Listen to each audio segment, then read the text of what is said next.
अभी तक हम लोगों ने इस चैप्टर में बात किया है इलेक्ट्रिक करंट के बारे में और वोल्टेज के बारे में, जिसे हम लोग पोटेंशियल डिफरेंस भी बोलते हैं। तो अब हम लोग बात करेंगे कि क्या इन दोनों क्वांटिटीज में कोई रिलेशन है क्या। तो आज की वीडियो में हम लोग इसी बात पर डिस्कस करेंगे। So hello everyone, my self अंश और आप देख रहे हैं क्लास 10th के फिजिक्स का थर्ड चैप्टर जो कि है इलेक्ट्रिसिटी। और इसी चैप्टर में आज का जो टॉपिक है वो है ओम्स लॉ। हम लोग ओम्स लॉ को डिटेल में समझेंगे और ये पता करेंगे कि क्या पोटेंशियल डिफरेंस, जिसे हम लोग वोल्टेज बोलते हैं, और इलेक्ट्रिक करंट के बीच में भी कोई रिलेशन होता है क्या। तो चलिए देखते हैं इसे। अब देखिए, इसे समझाने के लिए मैं एक छोटा सा एग्जांपल के थ्रू आपको इसे समझाने की कोशिश करता हूँ। ठीक है, मैं यहाँ पे क्या कर रहा हूँ, एक पाइपलाइन ले रहा हूँ। मैंने क्या किया, एक पाइपलाइन लिया यहाँ पे। ठीक है, इस पाइपलाइन से वाटर जो होगा ये फ्लो कर रहा है। वाटर क्या हो रहा है, नीचे की तरफ फ्लो कर रहा है। ये वाटर नीचे फ्लो कर रहा है ना। अब अगर मैं ये बोलूं कि per unit cross sectional area जो है आपका, per unit cross sectional area जो है, एक एरिया के थ्रू एक सेकंड में कितना वाटर फ्लो करता है, इसे मैं बोलूंगा वाटर करंट। इसे क्या बोलूंगा मैं, वाटर करंट। कि एक सेकंड में इस क्रॉस सेक्शनल एरिया को वो कितना वाटर पार कर रहा है, कितना वाटर उसको क्रॉस कर रहा है, उसी को मैं क्या बोलूंगा, वाटर करंट बोलूंगा। ठीक है, अब देखो मैं क्या करता हूँ, यहाँ पे मैं एक दूसरा पाइपलाइन लेता हूँ। इसका जो शेप रहेगा ये थोड़ा चेंज रहेगा। मैंने यहाँ पे क्या किया कि ये दूसरा पाइपलाइन लिया और ये जो दूसरा पाइपलाइन है इसका शेप मैंने चेंज कर दिया। अब जो वाटर का फ्लो होगा, वाटर का जो फ्लो होगा ये इसके कंपैरिजन में क्या होगा, कम होगा। इसके कंपैरिजन में कम होगा। यहाँ पर क्योंकि एरिया ज्यादा था इस कारण से ज्यादा वाटर पास कर रहा था। लेकिन देखो इस वाले पाइपलाइन में बीच में एक ऐसा पोर्शन है जहां पर उसका एरिया क्या है, बहुत कम है। मतलब कि इस वाले पोर्शन से कम वाटर पास करेगा। और देखो कि अगर मैं यहाँ पर एक क्रॉस सेक्शनल एरिया बनाऊं और मैं यहाँ पे क्रॉस सेक्शनल एरिया बनाऊं और मैं फिर यहाँ पे बनाऊं, तो आपको क्या लगता है कि तीनों क्रॉस सेक्शनल एरिया से अलग अलग वाटर का अमाउंट पास करेगा या सेम अमाउंट पास करेगा, ये बताइए पहले आप। चलिए तो देखिए यहाँ पे कि अगर मान लो कि इसमें से जितना भी वाटर पास किया वही वाटर यहाँ पे भी पहुंचेगा और वही वाटर यहाँ से भी क्रॉस करेगा। सेम वाटर जो यहाँ से क्रॉस करेगा वही तो यहाँ पहुंचेगा ना। अगर यहाँ पे कम वाटर क्रॉस किया तो यहाँ पर भी कम वाटर आएगा और कम वाटर क्रॉस होगा, है ना। और अगर मान लो कि यहाँ पर कम वाटर पास कर रहा है तो ऊपर में भी क्या होगा, कम वाटर का स्पेस खाली होगा। मतलब कि अगर मैं एक जगह पर, अगर यहाँ पर कहीं पर भी उसके पाइपलाइन को पतला कर दूं जिसके कारण से वाटर का फ्लो थोड़ा कम हो जाए, तो इसके कारण से क्या होगा कि ऊपर नीचे भी जितने भी पोर्शन होंगे उसके, उन सभी जगह पर वाटर का फ्लो कम हो जाएगा। आई होप आपको ये वाला कॉन्सेप्ट समझ में आ गया है। चलिए अब मैं यहाँ पर बात करता हूँ ओम्स लॉ का। देखो ओम्स लॉ की स्टेटमेंट पहले मैं समझ लेता हूँ और उसके बाद मैं बात करूंगा यहाँ पर कि किस तरीके से वो दोनों रिलेटेड है। ओके, तो अब मैं यहाँ पर देखता हूँ कि ओम्स लॉ को क्या बोला गया है यहाँ पे, किस तरह से स्टेट किया गया है इसे। ठीक है, उससे पहले मैं प्रीवियस के जो इलेक्ट्रिक करंट और पोटेंशियल डिफरेंस है इसके कॉन्सेप्ट को मैं रिकॉल करना चाहता हूँ। देखिए यहाँ पे अगर मान लो कि ये एक वायर है, ये क्या है, ये है एक वायर। इस वायर से पर यूनिट टाइम में जितने भी इलेक्ट्रॉन्स क्रॉस करेंगे, मान लो कि ये क्रॉस सेक्शनल एरिया है इस वायर का, है ना। अब इस क्रॉस सेक्शनल एरिया से जितने भी इलेक्ट्रॉन्स एक बार में क्रॉस करेंगे, जितने भी इलेक्ट्रॉन्स एक बार में क्रॉस करेंगे, एक सेकंड में क्रॉस करेंगे, उसी को हम लोग क्या बोलते हैं, इलेक्ट्रिक करंट बोलते हैं। अब सोचो जरा कि पोटेंशियल डिफरेंस, अगर मैं यहाँ पर एक बैटरी इसके साथ में कनेक्ट किया, मैंने क्या किया, एक सेल को यहाँ पे कनेक्ट कर दिया, तो ये सेल क्या करेगा, इसके ऊपर में एक फोर्स अप्लाई करेगा। आपको याद है, इसके ऊपर में एक फोर्स अप्लाई करेगा जिसके कारण ये जो करंट होगा ये फ्लो करेगा वहां पर, है ना, उसमें फ्लो करेगा।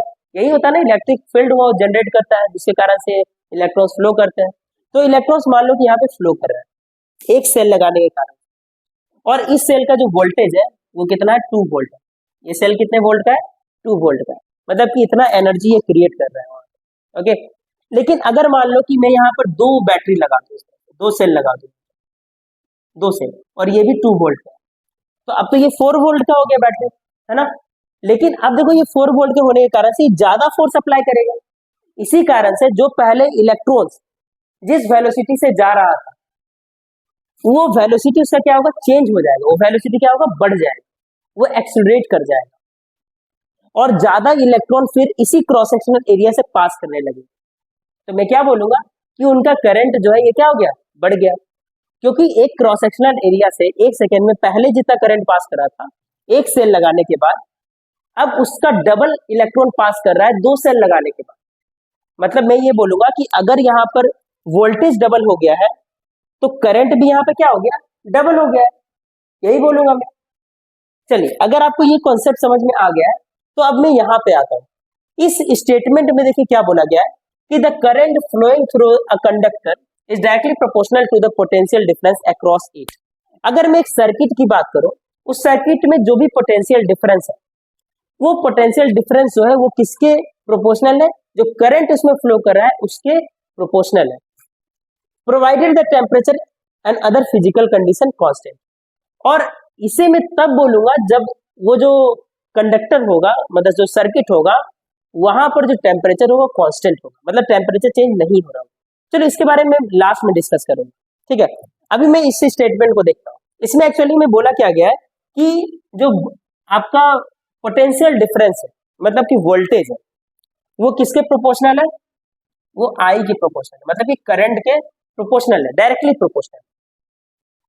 लेकिन देखो यहाँ पर दिया गया है कि करंट जो है वो डायरेक्टली प्रोपोर्शनल है पोटेंशियल डिफरेंस का। मतलब कि इस स्टेटमेंट के हिसाब से तो ये दिया हुआ है कि आई जो है ये है प्रोपोर्शनल किसका, वी का। अब देखो दोनों एक ही बात है, दोनों सेम बात ही है।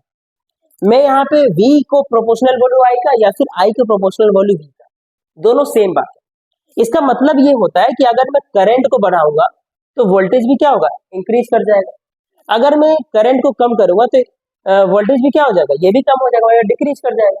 यहाँ पर भी सेम ही चीज है, वोल्टेज बढ़ाया तो करंट बढ़ गया, वोल्टेज कम किया तो करंट कम हो गया, है ना। चलिए, अब जैसे मैं प्रोपोर्शनल का साइन हटाता हूँ तो यहाँ पे कांस्टेंट वैल्यू आता है, और यहाँ पर जो कांस्टेंट वैल्यू वो क्या है, यहाँ पे आर।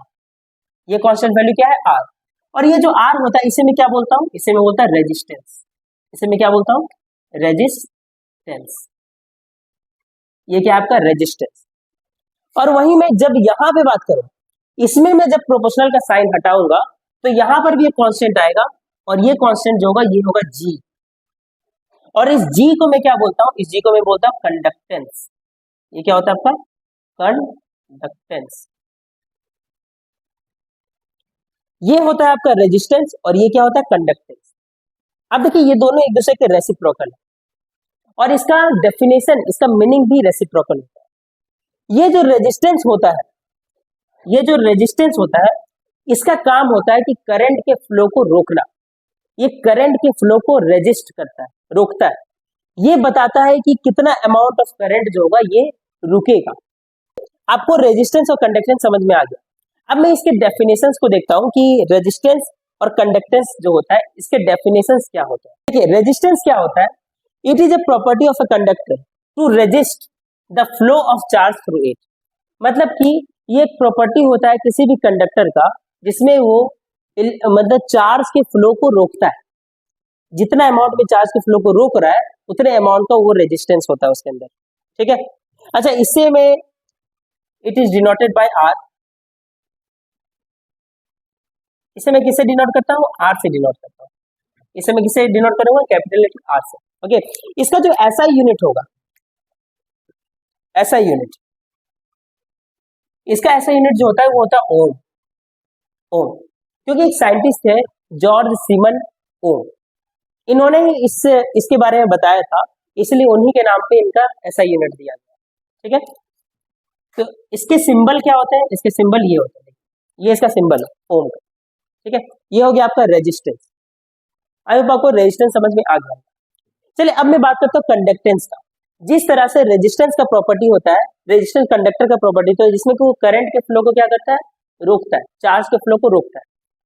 कंडक्टेंस जो होता है ये भी उसी कंडक्टर का प्रॉपर्टी होता है जो कि ये बताता है कि वो कितना अमाउंट ऑफ करंट को अलाउ करेगा जाने में, मतलब इसी का जस्ट उल्टा। तो कंडक्टेंस का भी डेफिनेशन इसी तरह से लिखा जाएगा, लेकिन यहाँ पे क्या लिखेंगे, मैं यहाँ पे अलाउ लिखा हुआ रहेगा। मैं क्या लिखूंगा, it is a property of a conductor to allow the flow of charge through it, जिसमें अलाउ करेगा चार्ज को फ्लो करने के लिए। इसका जो कंडक्टेंस जो होता है, कंडक्टेंस, इसे मैं कैपिटल लेटर जी से डिनोट करता हूं, ठीक है। इसका जो एसआई यूनिट होता है, पहले देखो इसका एसआई यूनिट जो था वो था एमएचओ, मो, या तो फिर हम लोग सिंबलिकली इसको इस तरह से पर ओम से डिनोट करते हैं, पर ओम से, ओके। लेकिन अब इसका जो मतलब एसआई यूनिट है वो चेंज हो गया है, इसका नया जो एसआई यूनिट है वो सीमन, और इसको हम लोग कैपिटल लेटर एस से डिनोट करते हैं, ठीक है। ये था आपका रेजिस्टेंस और कंडक्टेंस। अब देखो मैं इसका तो ज्यादा यूज नहीं करूंगा, मैं किसका यूज करूंगा, यहाँ पे रेजिस्टेंस का यूज करूंगा।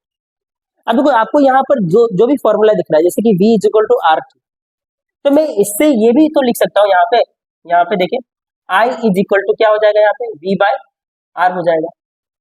और मैं जब यहाँ पे R इक्वल टू लिखूंगा तो R इक्वल टू क्या हो जाएगा, V बाय आई हो जाएगा, है ना। तो ये दोनों फॉर्मूला भी इसी से ही जनरेट होके आता है। आई होप आपको ये छोटा सा चीज समझ में आ गया होगा। हम लोग देखते हैं यहाँ पे कि 1 ओम जो होता है वो कब हम लोग बोलेंगे कि किसी कंडक्टर का रेजिस्टेंस 1 ओम है, ठीक है। तो सबसे पहले मैं डेफिनेशन देखता हूँ, यहाँ पे देखिए डेफिनेशन में क्या दिया होता है कि R इज इक्वल टू क्या होता है, R इज इक्वल टू होता है V बाय आई, ओके। V मतलब क्या हो गया, वोल्टेज हो गया, और I मतलब क्या हो गया, करंट हो गया। अगर मैं V का वैल्यू 1 वोल्ट लूँ और I का वैल्यू 1 एम्पियर लूँ तो R क्या निकल के आएगा, ये भी आएगा 1 ओम निकल, है ना। इसका मतलब मैं ऐसे बोल सकता हूँ कि अगर किसी वायर में 1 एम्पियर का करंट फ्लो हो रहा है और वहां पर जो बैटरी यूज किया गया वो 1 वोल्ट का है, इसका मतलब जो वायर वहां पे होगा वो कितने रेजिस्टेंस का होगा, 1 ओम रेजिस्टेंस का होगा, ठीक है। तो हम इस तरह से इसके डेफिनेशन को लिख सकते हैं कि a battery of 1 volt provide the current of 1 ampere, then the resistance of wire is said to be 1 ohm. मतलब कि 1 ओम का रेजिस्टेंस क्या होगा, जब कोई भी बैटरी जो कि 1 वोल्ट का हो और वो 1 एम्पियर के करंट को प्रोवाइड करे, मतलब कि वहां पर उसका रेजिस्टेंस क्या होगा उस वायर का, वो 1 ओम का होगा। चलिए अब मैं यहाँ पे ओम्स के कुछ ग्राफ के बारे में बात करूंगा कि ओम्स लॉ में ग्राफ अगर मैं इसका ड्रॉ करूंगा तो ग्राफ किस तरीके का ड्रॉ, ओम्स लॉ का ग्राफ बनाऊंगा तो मैं यहाँ पे 2 एक्सिस लूंगा, एक होगा एक्स एक्सिस, एक क्या होगा आपको वाई एक्सिस। यहाँ पे एक एक्सिस में मैं यहाँ पे क्या लूंगा, वोल्टेज को लूंगा, और दूसरा वाला एक्सिस क्या होगा, यहाँ पे करंट का होगा। और जब भी मैं इसके डेटा को ड्रॉ करूंगा, मतलब कि मैं अगर वोल्टेज को यहाँ पे कम लेता हूँ तो यहाँ पर क्या होगा, जैसे मान लो कि मैं यहाँ पर कुछ डेटा यहाँ पर ड्रॉ कर देता हूँ,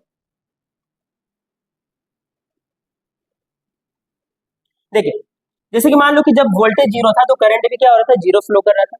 मैं यहाँ पे ये बोल रहा हूँ कि अगर वोल्टेज को मैं 1 वोल्ट से बढ़ा दूं, 1 कर दिया वोल्टेज को, मैं क्या कर दिया यहाँ पे 1 कर दिया, तो करंट यहाँ पे क्या हो गया, 2 एम्पियर का फ्लो करने लगा। करंट को वोल्टेज को जब मैं 2 किया तो ये 4 हो गया, जब मैं करंट को 3 किया तो ये 6 हो गया, जब मैं वोल्टेज को 4 किया तो फिर यहाँ पे 8 हो गया। और जब मैं इसे ड्रॉ करूंगा तो एक पॉइंट यहाँ पे ड्रॉ होगा, दूसरा पॉइंट यहाँ पे ड्रॉ होगा, थर्ड पॉइंट यहाँ पे ड्रॉ होगा, फोर्थ पॉइंट यहाँ पे ड्रॉ होगा, इस तरीके से ड्रॉ होगा। और जब मैं इसे ड्रॉ करूंगा तो ये कुछ स्ट्रेट लाइन यहाँ पर निकल के आने वाली है ना। मतलब कि कभी भी अगर मैं ओम्स लॉ से ऐसे कंडक्टर जो कि ओम्स लॉ को फॉलो करते हैं, अगर उस तरह के कंडक्टर को ड्रॉ करूंगा, उसका ग्राफ बनाऊंगा, तो वो हमेशा क्या होगा, एक स्ट्रेट लाइन ग्राफ बन के आएगा, ठीक है। लेकिन ये किसके लिए होगा, जो कि ओम्स लॉ को फॉलो करे। तो क्या जितने भी कंडक्टर्स होते हैं, जितने भी मटेरियल्स होते हैं, क्या ये ओम्स लॉ को फॉलो करते हैं, तो बिल्कुल नहीं करते। कुछ ऐसे भी मटेरियल होते हैं जो कि ओम्स लॉ को फॉलो नहीं करते, और इन्हें हम लोग नॉन ओमिक मटेरियल बोलते हैं, नॉन ओमिक कंडक्टर बोलते हैं। अब इसके कुछ एग्जांपल्स हम लोग ले लेते हैं कि ओमिक कंडक्टर कौन से होते हैं, जो कि जिन्हें हम लोग आइडियल कंडक्टर भी बोलते हैं, जो कि ओम्स लॉ को पूरी तरह से फॉलो करते हैं। मतलब कि अगर वहां पे वोल्टेज बढ़ा तो फिर उसका करंट भी बढ़ेगा उतने ही अमाउंट से, अगर वोल्टेज कम हुआ तो उतने अमाउंट से वोल्टेज उसका करंट भी कम होगा।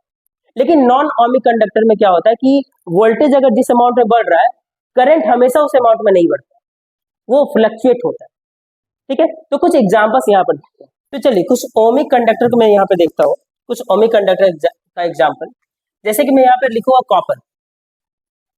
कोई भी वायर अगर वो कॉपर का बना हुआ है, अगर वो एल्यूमिनियम का बना हुआ है, ठीक है, या तो फिर अगर वो सिल्वर का बना हुआ है, तो ये सभी वायर जो होते हैं ये ओमिक कंडक्टर के कैटेगरी में है। मतलब ये पूरी तरह से ओम्स लॉ को फॉलो करेंगे। लेकिन कुछ ऐसे भी कंडक्टर होते हैं जो कि नॉन ओमिक होते हैं, नॉन ओमिक। तो नॉन ओमिक कंडक्टर में कौन कौन से आ जाएंगे, जैसे कि हो गया आपका ट्रांजिस्टर, बल्ब फिलामेंट, ठीक है। दूसरा हो गया आपका डायोड, जो कि इलेक्ट्रिक डायोड जो होता है, ये जो होता है ये इनका जो करंट होता है ये फ्लक्चुएट करता है, ये ओम्स लॉ को पूरी तरह से फॉलो नहीं करता। ठीक है, तो ये हो गए नॉन ओमिक कंडक्टर। तो चलिए यही था ओम्स लॉ, जिसमें आपने देखा कि किस तरह से वोल्टेज और करंट एक दूसरे से कनेक्टेड होते हैं, एक दूसरे से रिलेटेड होते हैं। इस वीडियो में इतना ही था, मिलते हैं हम लोग नेक्स्ट वीडियो में, तब तक के लिए थैंक यू।